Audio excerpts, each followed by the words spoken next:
If you're hearing this, then you didn't listen.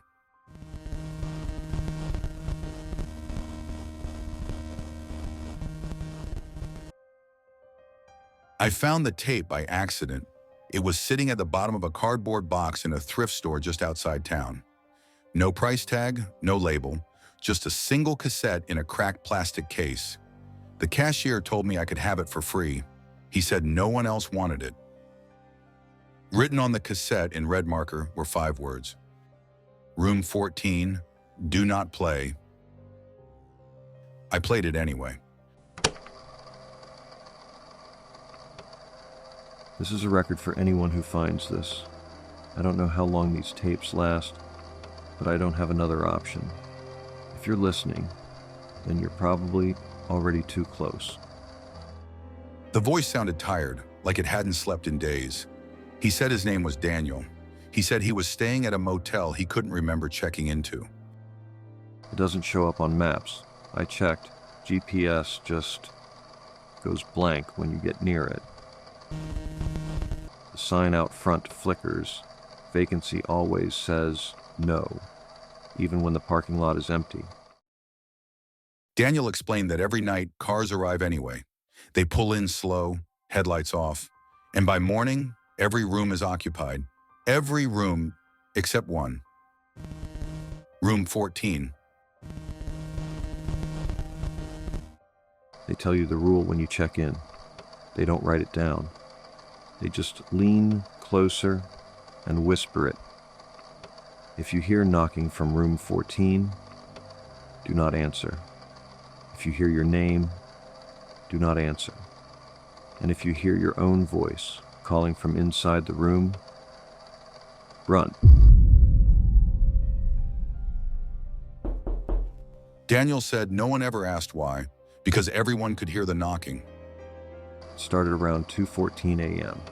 3 knocks, slow, polite, like someone pretending to be human.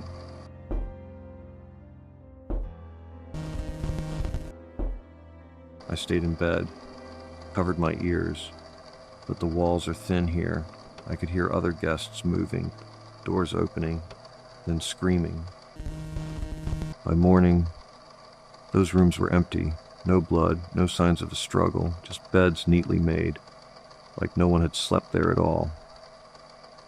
That's when I noticed something strange.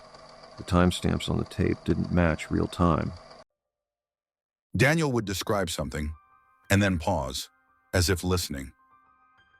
It's getting closer now. I hadn't said anything out loud, but the tape kept going, like it was responding to me being there. Tonight, it knocked on my door, not from the hallway, from inside the room.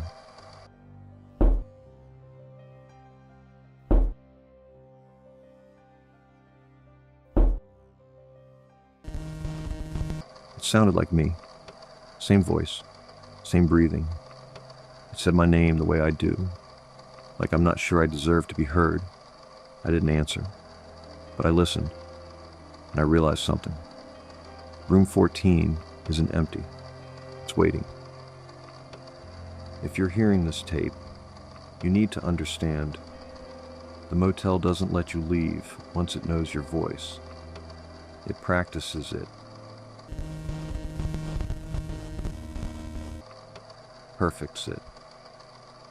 So when it calls you back, you believe it. I'm making this recording because tonight it stopped knocking. I thought the tape had ended. I reached to turn it off. That's when the voice came back. You're listening too closely. You're in room 14 now. Don't answer.